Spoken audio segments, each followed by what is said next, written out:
A felicidade em pessoas inteligentes é das coisas mais raras que conheço. Essa frase do escritor Ernest Hemingway representa bem a visão de um pessimista. A desesperança, o ceticismo são características marcantes entre aqueles que não possuem uma visão otimista da vida. O pessimismo te prepara para o pior, reduz as expectativas, te protege de frustrações. É compreensível. Afinal, quando não se espera nada, qualquer acontecimento não causa mudança alguma naquele que espera o pior. E com base na aparente realidade do mundo, propagada pelos jornais, pela mídia, é muito compreensível chegar à conclusão de que tudo está perdido e que não há esperança. Mas será mesmo que não existe espaço para o otimismo? Como pretendemos levantar da cama todos os dias e seguir com a nossa vida se não temos mais espaço para a esperança? Como o otimismo e o pessimismo podem existir mutuamente em nossas vidas?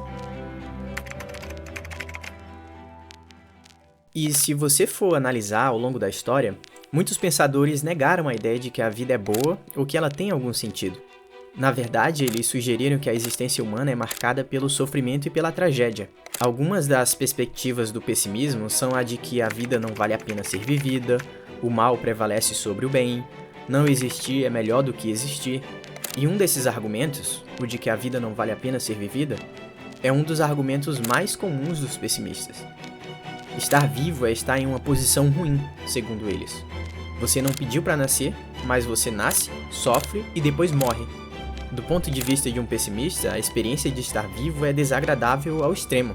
E entre os defensores mais notáveis dessa visão estão Arthur Schopenhauer e Friedrich Nietzsche, filósofos cujas obras ainda fazem parte das discussões contemporâneas sobre a condição humana. Arthur Schopenhauer, um dos principais nomes do pessimismo filosófico, argumentava que a vontade humana é uma força irracional que nos leva a uma vida de sofrimento.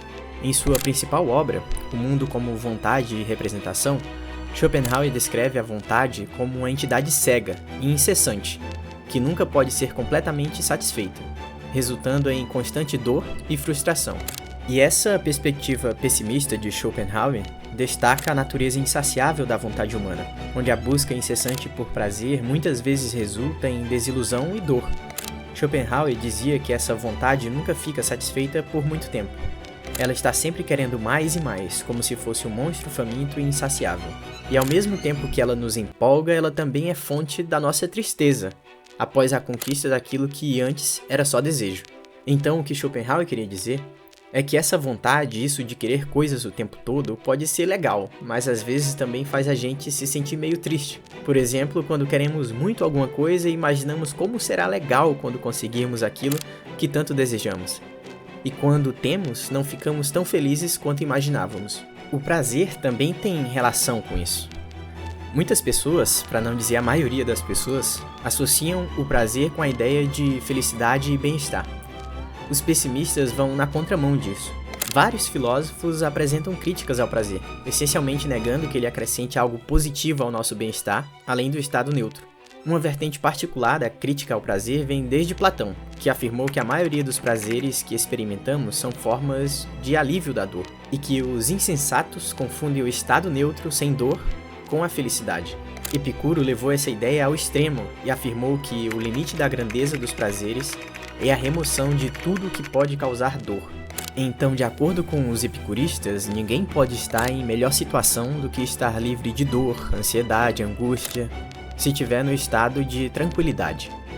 Friedrich Nietzsche, embora seja frequentemente associado ao niilismo e ao conceito do super-homem, também fez importantes contribuições ao pessimismo filosófico. Em suas obras, Nietzsche explora a ideia de que a vida é inerentemente trágica e cheia de sofrimento, mas ele também propôs a superação desse pessimismo através da afirmação da vida e da criação de novos valores.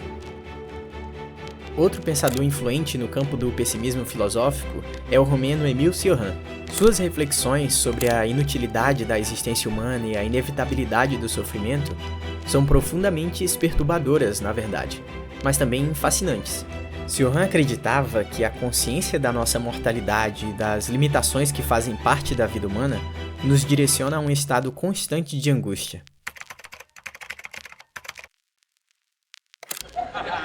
Oh, so there's still hope.